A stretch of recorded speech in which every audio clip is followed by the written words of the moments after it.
Hello! In this video, we'll show how intuitive solving an integral with powers of sine and cosine can be. Let's get started! When integrating sine to the m, cosine to the n, we need to look for the odd one out. Sooubway? That is, we need to look at m and see if it's odd, or look at n and see if that's odd. Let's pretend that n is odd in this case. Now, why do we care that n is odd? That's a great question, I'm glad you asked. The answer is simple. We can put the very last cosine x in the dx bank to prepare for a u substitution on u equals sine of x. Imagine, if u is sine of x, then du is cosine of x dx. Easy.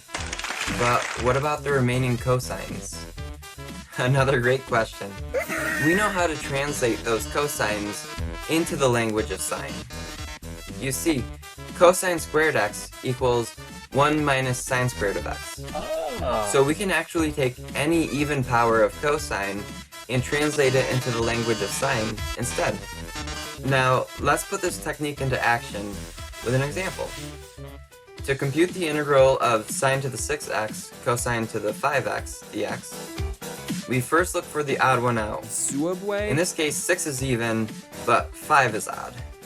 Now, let's put the very last fifth cosine of x over in the dx bank. And so now we're looking at the integral sine to the 6x cosine to the 4x cosine x dx. Remember, we're going to take that cosine to the 4x and translate it into the language of sine.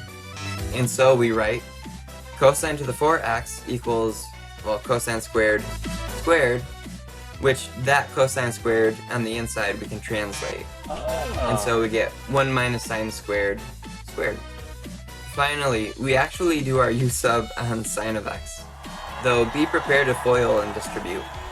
Our integral is equal to that of u to the 6 times 1 minus u squared squared, which equals u to the 6 times 1 minus 2u squared plus u to the 4 after foiling that out. And so the inside becomes u to the 6 minus 2u to the 8 plus u to the 10, which we can now easily integrate by raising powers up by 1 and dividing by those new powers.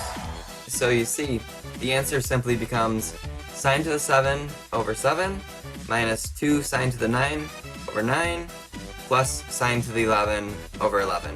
And of course we can't forget plus c. If you found this video helpful, please leave a like to let me know. Well, that's it for today. See you in the next one.